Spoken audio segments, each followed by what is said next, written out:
허락하신 때 허락하신 일들을 통해서 하나님의 크신 뜻을 드러내게 하시니 감사합니다. 절기를 통해서 또 하나님 허락하시는 날씨를 통해서 허락하는 모든 것들이 하나님의 섭리 속에 허락되어지는 은혜인 것을 또한 체험합니다.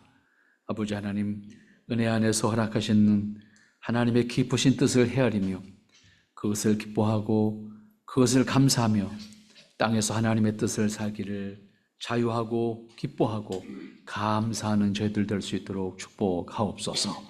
하나님, 필요한 지혜를 얻게 하시고 필요한 믿음을 고백하게 하시며 또한 하나님께서 허락하시는 은혜 안에서 하나님의 뜻을 살기를 기뻐할 수 있는 준비되는 저희들 되게 하옵소서. 이 시간도 오직 하나님이 친히 함께 하시는 귀한 시간이기를 소망합니다. 밝히 인도하시고 사랑하여 주시어서 아버지의 뜻을 살기에 부족함이 없도록 축복하시고 한없는 그 사랑과 은혜 안에 우리를 깨우쳐 주시옵소서. 주께서 원하시는 아름다운 모습으로 우리를 살피시고 인도해 주시옵소서. 신이 주장하시는 바 거룩하고 아름다우신 그 은혜를 함께 이루어 갈 수 있는 저희들이 되게 하옵소서. 아버지께서 친히 함께 하시기를 소망합니다. 이 시간도 성령님 함께 하시어서 우리에게 깨우치고 간직하고 믿음의 지혜가 되는 능력과 은혜가 우리 안에 있도록 하나님 말씀에 깨우침이 있게 하시고 그 말씀의 권능을 간직하게 하옵소서. 신이 함께 하시기를 원합니다. 예수님의 이름으로 기도하옵나이다. 아멘. 네, 이제 오늘부터 로마서를 함께 쭉 살펴보려고 생각을 합니다. 로마서는 어떻게 보면 참 우리가 성경 말씀이 다 귀한 말씀인데 특별히 로마서는 우리 기독교 신앙의 핵심을 정리해주는 그런 말씀이기 때문에 우리가 로마서를 잘 정리해 놓는다고 하면 우리 기독교 신앙에 흔들림이 없는 그런 모습이 되지 않겠나. 그러면서도 또한 다양한 견해 차이들이 있기 때문에 그것을 우리가 잘 극복하지 않으면 안 된다라고 하는 것도 생각하게 됩니다. 구약과 신약을 통해서 계시된 복음은 하나입니다. 두 개가 아닙니다. 하나입니다. 구약도 복음을 말하고 있고 신약도 복음을 말하고 있습니다. 그 복음은 다름이 아닙니다. 예수 그리스도 자신이 곧 복음입니다. 하지만 하나님은 삼위일체로 계신 분으로서 삼위일체 하나님의 공동사역을 통해서 예수님께서 성육신하시고 세상에 오셔서 속죄를 완성하기 위한 희생의 제물이 되심으로 구원의 길을 완성해 주셨고 그래서 우리는 예수님을 구세주라 그렇게 표현합니다. 이 구원의 길은 구약에서 이미 언약으로 제정하셔서 명하셨던 다양한 율법들, 율례들, 제사들, 절기들 또 그때 필요했던 사건들을 통해서 하나님이 말씀하셔서 행하게 하셨던 것들 이 모든 것들을 통해서 드러내게 하셨습니다. 그 모든 것들은 예수 그리스도를 예표하는 믿음의 요구였고 그것을 드러내고자 하는 하나님의 뜻이었습니다. 특별히 출애굽 과정에서 성막을 중심으로 하나님을 믿게 하신 것은 하나님의 구속사역의 중심에 그리스도가 있다, 예수님이 있다라고 하는 사실을 드러내게 하시고 깨닫게 하시는 아주 중요한 의식이었습니다. 예수님의 중보사역을 통해서 완성하신 구원의 은혜에 대해서 구체적으로 가르쳐주고 있는 것이 바로 로마서입니다. 특별히 종교개혁과 더불어서 기독교 복음의 핵심이 정리되어야 될 필요가 있었을 때 우리가 그냥 흔히 말하는 이신칭의 믿음으로 구원 얻는다라고 하는 이 표현 한마디를 확인하기 위해서 치열하게 논쟁했습니다. 그 말을 정리하게 할 수 있었던 것도 로마서 때문이었습니다. 그런 의미에서 로마서는 복음의 핵심을 깨닫게 하는 매우 중요한 가르침을 담고 있다. 그렇게 볼 수 있겠고 기독교 신앙의 본질을 이해하고 또 실제로 적용함에 있어서 신앙의 원리를 이해할 수 있게 하는 말씀들 그것이 곧 로마서의 말씀이다. 이렇게 볼 수가 있겠고 그러므로 로마서를 충실하게 이해하는 것은 기독교 신앙을 더욱 확실하게 정립할 수 있고 또 흔들림 없이 기독교 신앙을 고백할 수 있는 우리의 신앙을 정립시켜 줄 수 있는 그런 말씀이 바로 로마서 말씀이다. 이렇게 볼 수가 있습니다. 오늘 그런 의미에서 로마서를 한 절씩 여러분들 살펴보시면서 앞으로 우리 신앙의 정립을 다시 한번 해볼 수 있는 기회가 되었으면 좋겠습니다. 오늘 먼저 1절 말씀을 보면 예수 그리스도의 종 바울은 사도로 부르심을 받아 하나님의 복음을 위하여 택정함을 입었다. 이렇게 바울 스스로가 이 글을 씀에 있어서 내가 쓴 것이고 나는 바울이고 나는 사도야. 그리고 나는 하나님의 부르심을 받은 그리고 택정함을 받은 사람이야. 이렇게 자기 자신을 소개하고 있습니다. 로마서는 예수님의 직제자들 가운데 누가 쓴 것이 아니고 오히려 예수님에게 직접 배운 적이 없는 바울에 의해서 기록되었습니다. 그렇기 때문에 어쩌면 더 이 1절 한마디가 바울에게는 필요한 말이었고 중요한 말이었습니다. 그렇다고 해서 오늘 바울의 사도직에 대한 이야기를 하고자 하는 것은 아닙니다. 오늘 1절 말씀을 보면 바울은 자신이 기록한 로마서가 참 복음이라고 하는 것을 확인하고자 하는 목적과 더불어서 자신도 사도로서 권위를 가지고 있다라고 하는 사실을 확인하는 차원에서 이 말씀을 기록하고 있습니다. 왜냐하면 그렇지 않으면 이 글 자체가 사도의 권위가 동반되지 않는 글이 될 수 있기 때문에 나는 사도야 라고 하는 말을 먼저 제시를 한 겁니다. 예수 그리스도의 종 바울, 자기 자신을 이렇게 소개하고 있습니다. 앞에서 말씀드린 것처럼 바울은 예수님이 세상에 계실 때 직접 가르침을 받은 적이 없습니다. 그렇기 때문에 그에 대해서 사도라고 하는 말을 사용할 수가 있느냐라고 하는 문제를 제기하는 사람들이 있고 지금도 있습니다. 그럼에도 불구하고 바울을 사도라고 칭함에 있어서 잘못이거나 아니라고 하는 경우 극히 일부의 사람들이지만 여전히 있다는 것도 우리는 알고 있습니다. 그러면 어떻게 예수님께서 직접 배운 적이 없음에도 불구하고 그를 사도라고 그러면 칭할 수 있을까라고 하는 거예요. 그것은 바울이 다메섹으로 가는 길에서 예수님을 만난 다음에 직접 예수님의 부르심을 받았음을 기록하고 있습니다.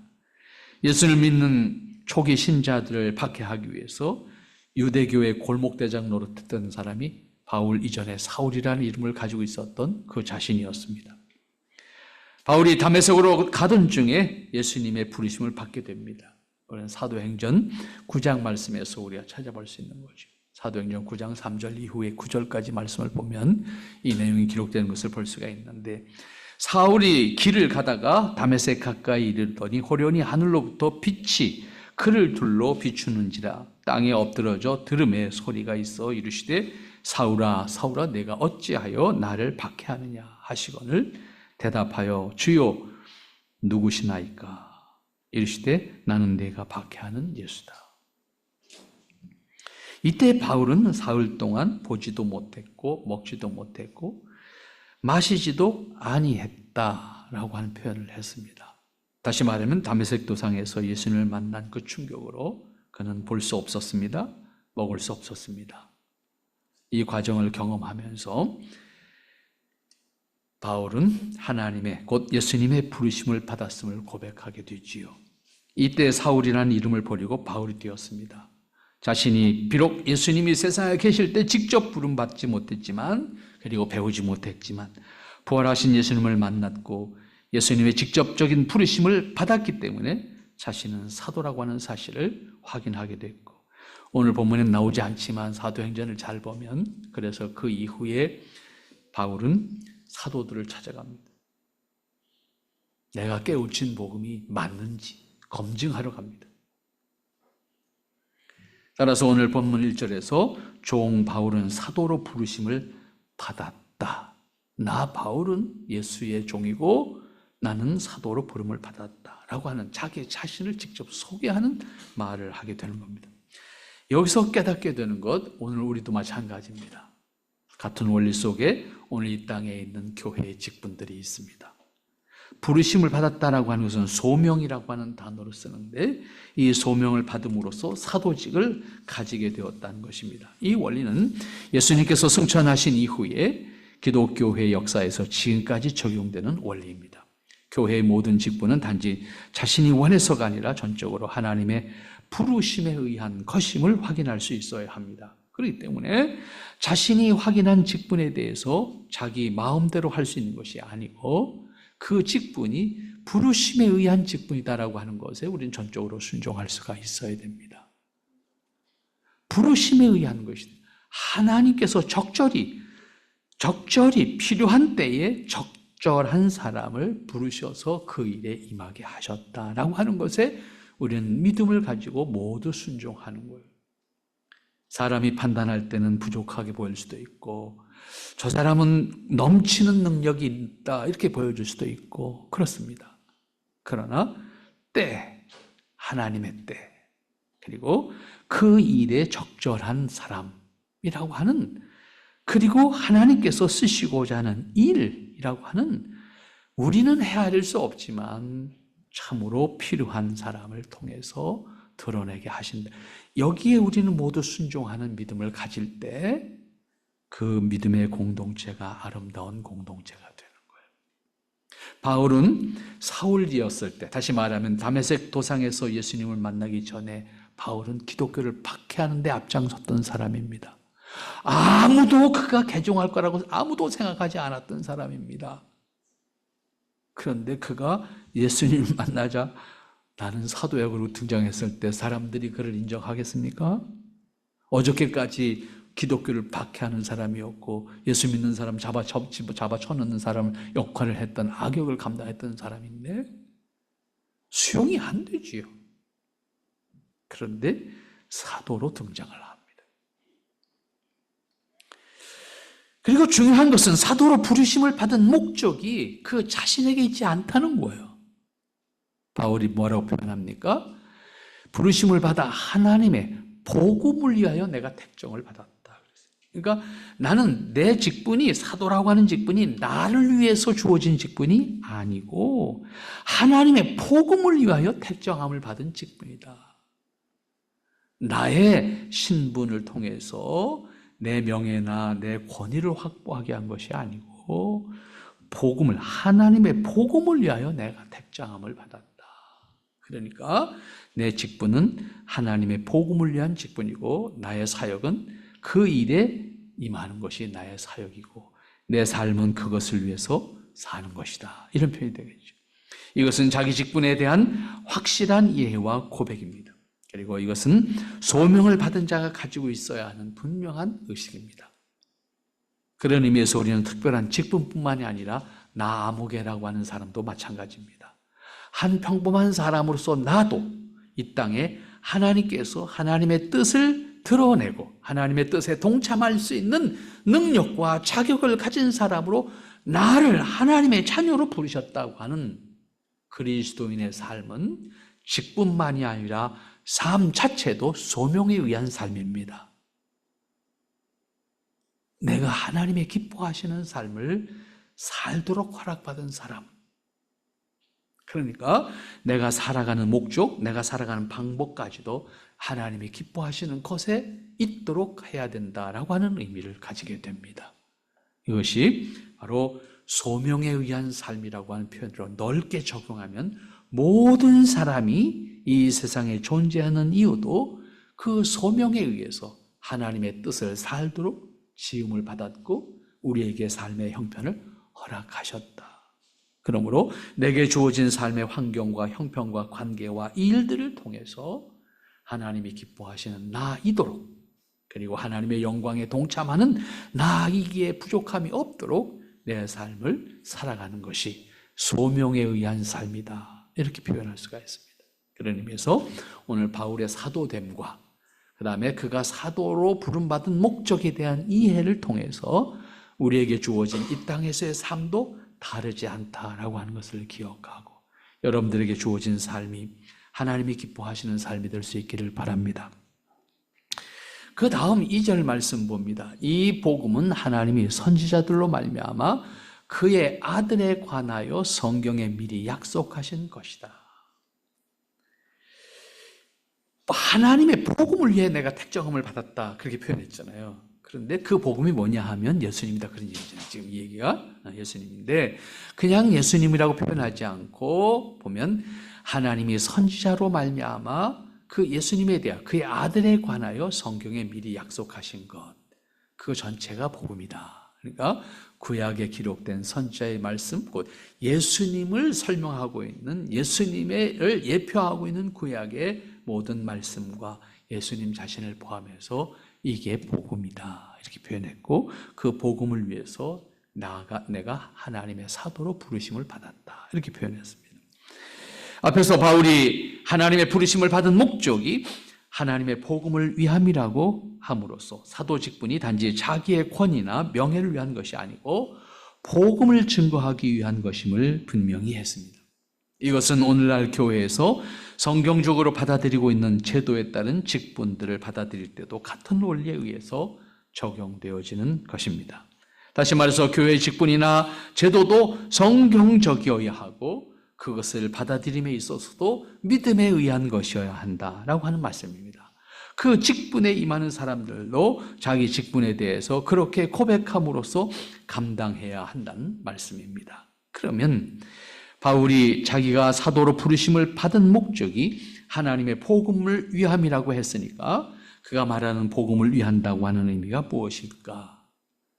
그것은 구약과 신약을 통해서 말씀하고 있는 타락한 인간을 죄와 그 형벌에서 구원하시고자 하는 하나님의 뜻이 담긴 복음이 무엇인지를 깨닫게 하고, 그리고 그 복음이 적용되는 삶과 소망을 가지게 하는 역할을 감당하는 것을 자기가 감당해야 할 역할이라고 하는 것입니다. 다시 말하면 복음을 알게 하고 그 복음을 통해서 하나님의 뜻을 살게 하고 그 복음을 통해서 하나님 나라를 이루어가게 하는 것을 돕는 역할을 내가 하도록 허락받았다. 그 얘기가 되겠죠. 복음을 증거하고 복음을 통해서 교회를 세워가는 역할을 감당하는 것을 위한 것이 자기가 부르심을 받은 이유라고 고백하는 것입니다. 이것은 직분에 대한 이해와 함께 자기가 무엇을 해야 되는 것인지에 대한 확실한 사명을 확인하고 있는 말씀이다라고도 볼 수가 있겠습니다. 또한 복음을 위한 사도로서 자기 직분을 말할 때 복음에 대한 이해를 동반하고 있는 것을 볼 수가 있습니다. 이 복음은 하나님이 선지자들을 통해서 그의 아들에 관하여 성경에 미리 약속하신 것이다. 바울은 복음을 하나님을 예수님으로 일치시켜서 설명하고 있습니다. 복음을 예수님이라고 말할 수 있는 것은 예수님 자신의 속죄와 구원을 위한 희생제물로 오셔서 친히 속죄를 위한 피를 흘리시고 부활과 승천의 과정을 통해서 속죄와 구원의 길을 완성하셨습니다. 그런데 그 모든 것에 대해서 선지자들을 통해서 이미 성경에서 말씀하게 하셨다. 예언하게 하셨다. 그러니까 구약은 예언의 말씀이 되고 신약은 예수 그리스도 곧 복음이 성취된 역사를 기록하고 있다라고 볼 수가 있겠죠. 그런 의미에서 예수님은 곧 구세주이십니다 라고 우리는 고백할 수가 있는 것이고 속죄와 구원을 위한 유일한 중보자가 되셨다는 말씀입니다. 따라서 예수님이 곧 복음이라는 사실을 바울은 증거하고 있는 것이고 복음이 다른 어떤 종교적인 행위나 의식으로 존재하는 것이 아니라 예수님 자신이 곧 복음이라고 하는 사실을 설명하고 있는 겁니다. 그런데 복음이신 예수님은 어느 날 갑자기 역사에 등장한 것이 아니라 구약의 선지자들을 통해서 하나님은 친히 그 아들에 관하여 성경에 미리 약속하셨다 이렇게 말씀했습니다. 그러니까 예수님은 구약의 선지자들을 통해서 하나님이 말씀하게 하셨던 아들로 이 세상에 오게 하셨다. 복음이신 예수님은 이미 구약을 통해서 예언된 분이고 그것은 하나님께서 인간의 속죄와 구원을 위해서 예비하신 유일한 방법과 원리로 오신 예수님, 곧 독생자로 오신 예수님입니다. 여기에서 바울의 지혜가 매우 중요합니다. 신약의 예수님을 구약에서 예언된 구세주로 오신 메시아이신 것을 확인함으로써 구약과 신약이 단절된 것이 아니라 하나의 복음이라고 하는 것을 깨닫게 해주고 있습니다. 만일 구약과 신약이 다른 복음으로 이해한다면 심각한 문제에 봉착하게 됩니다. 속죄의 주님으로 오신 예수님은 하나님께서 영원한 뜻 가운데 계획하신 구원의 원리로서 유일한 분이고 그런 의미에서 구원의 주님이시기 때문에 우리는 예수님을 구세주라고 하는 말로 표현하는 겁니다. 또한 예수님은 이미 구약에서 장차 오실 메시아로 예언되어진 분이기 때문에 우리는 그분을 메시아로 고백하는 겁니다. 이렇게 바울은 복음을 소개함에 있어서 그냥 복음이란 단어 하나로 설명하는 것이 아니라 그 복음이 하나님의 뜻 안에서 성취되어져 가는 것까지도 포함해서 말씀하고 있습니다. 따라서 세상에 오신 예수님은 하나님께서 약속하신 메시아로 보냄을 받았고 그 직분을 감당하기 위해서는 인간으로 오심으로써 구약에 예언하신 하나님 약속을 구현하는 주인공이 되게 하셨다. 이것은 하나님께서 인간을 구원하시기 위해서 약속하신 은혜고 그리고 유일한 구원의 길입니다.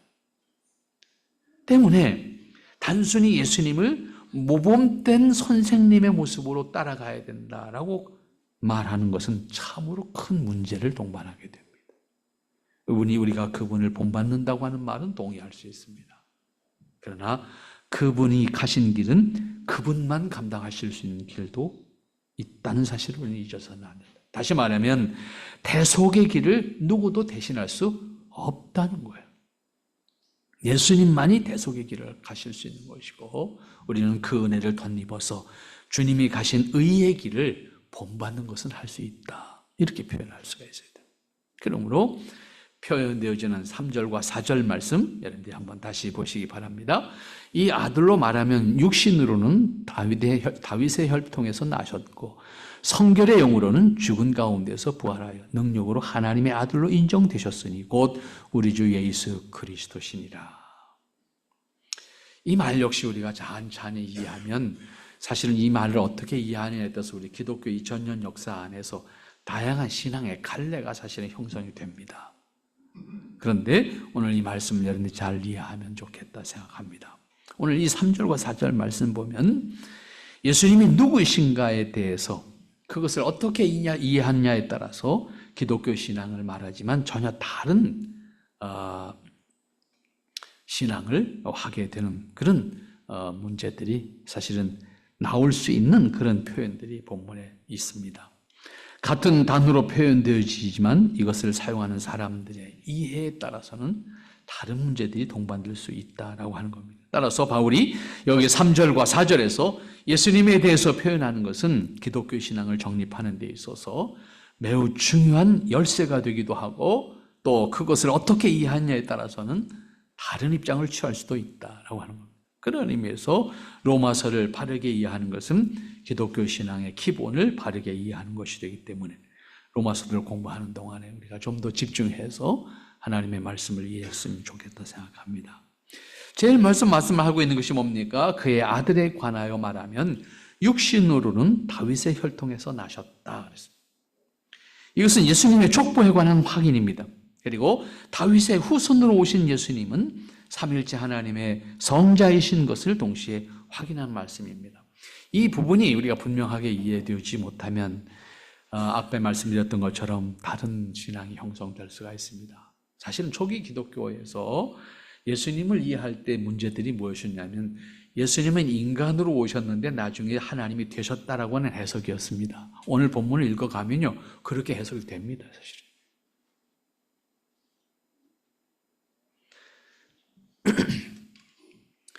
이런 문제들이 초기 기독교가 신앙이 정립되는 과정 속에 치열한 논쟁이 있었습니다.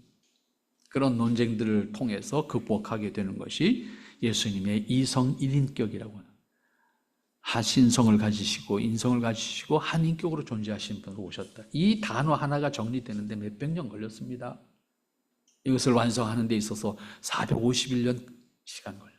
451년 에베소 회의에서 이것이 결정될 때까지는 예수님에 대한 신성을 주장하는 사람, 인성을 주장하는 사람, 나중에 신성과 인성이 반대로 이해하는 사람들 등장하기 시작해요.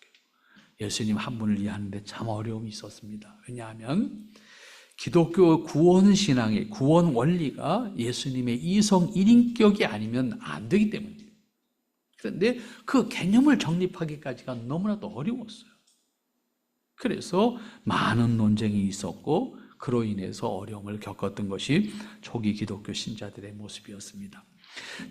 예수님은 하나님으로서 인간으로 오셨고 혈통으로는 다윗의 후손으로 왔다라고 하는 것을 정리해주고 있는데 여기서 예수님은 가상의 존재가 아니라고 하는 것과 예수님은 하나님이지만 인간으로 세상에 오신 것을 확인하는 말씀이고 또한 동시에 그것은 하나님이 말씀하신 대로 다윗의 후손으로 오셨다. 라고 하는 것까지 정리를 해준 말씀으로 이해를 할 수가 있습니다. 또한 이 사실은 다윗의 후손으로 메시아가 오실 것을 말씀하신 것이 그대로 이루어졌음을 확인할 수가 있습니다.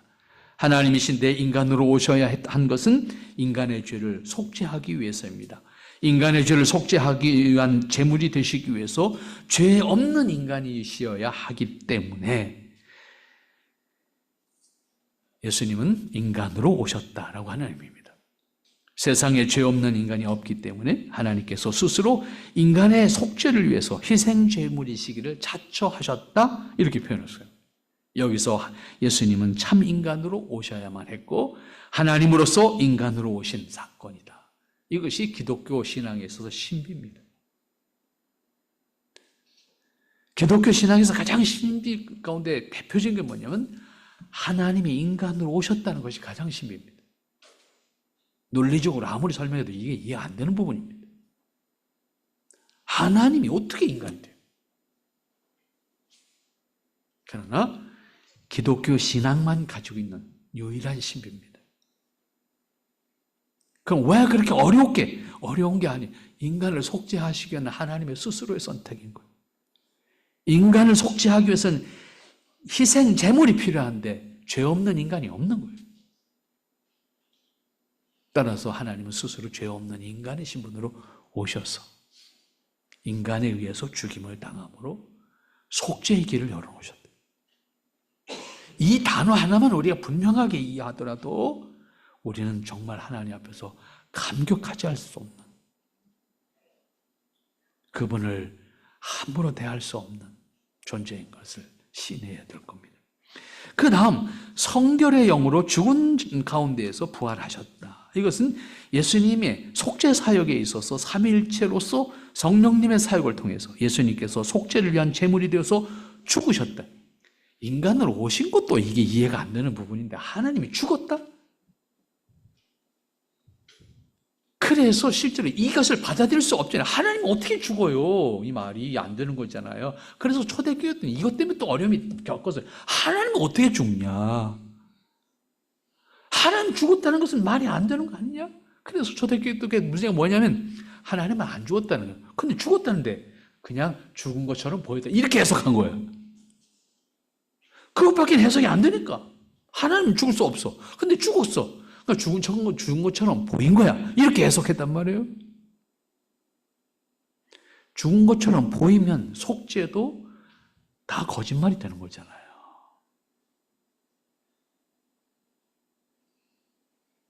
그래서 초대 기독교에서는 하나님이 죽은 것처럼 보인 거지, 예수님이 죽은 것처럼 보인 것이 죽은 것이 아니다. 이 해석이 나왔다는 거예요. 그리고 그렇게 받아들일 수밖에 없어.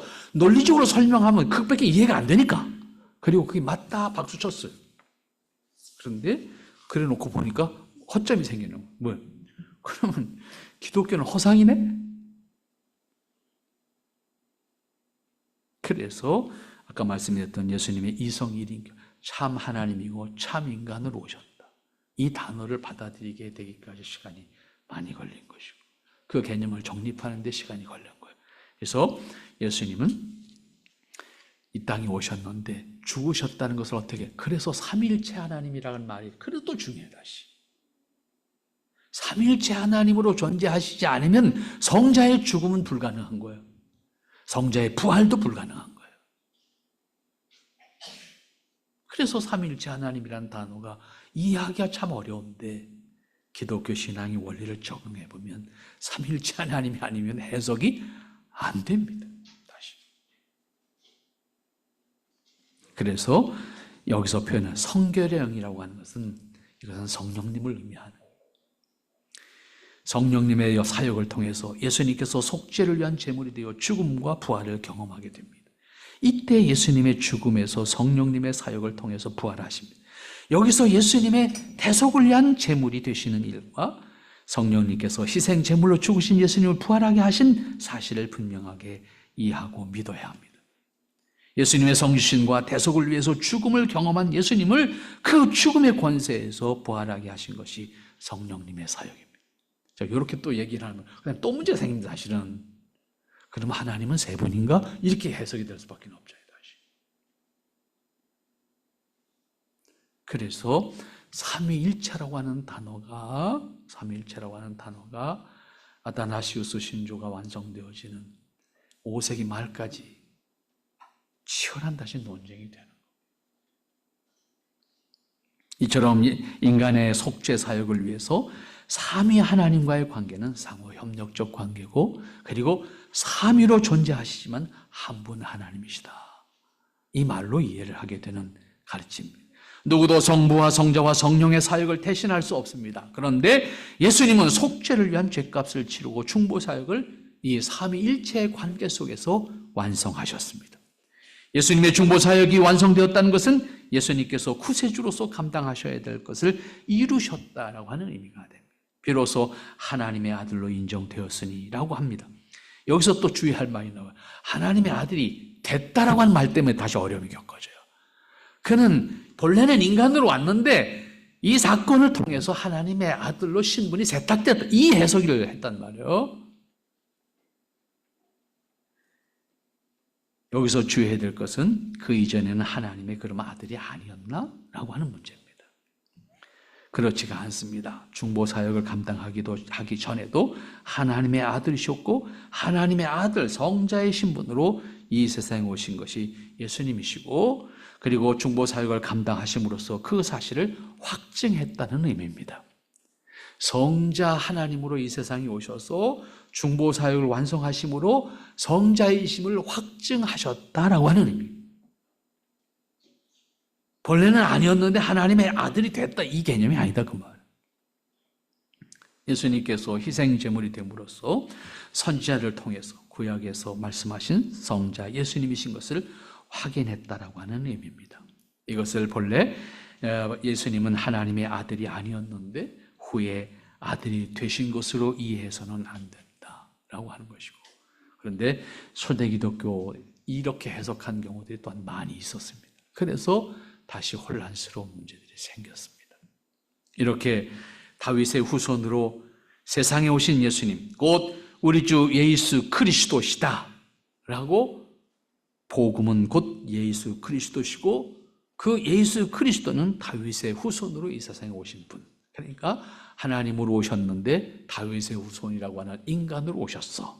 그리고 그분이 우리의 구세주시고 그분이 복음이야 라고 정리를 해준 겁니다.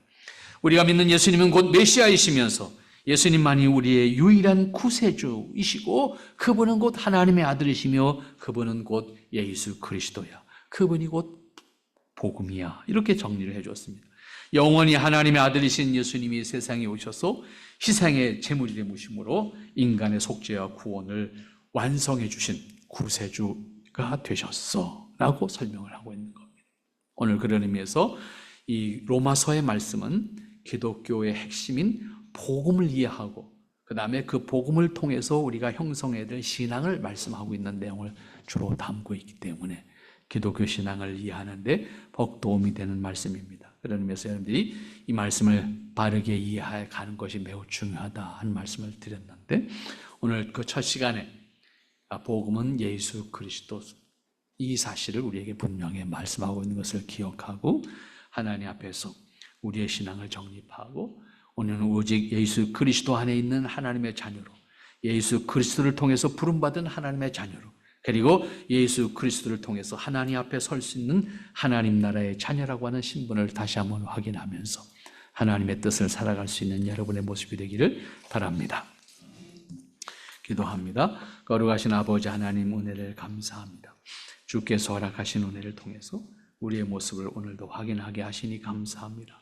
주님, 우리를 기억하시고 살피시고 또 주장하실 때 하나님의 거룩하신 뜻과 은혜를 따라서 오직 하나님 앞에 합당하게 설 수 있는 귀한 심령들이 될 수 있도록 축복하시며 인도해 주시옵소서.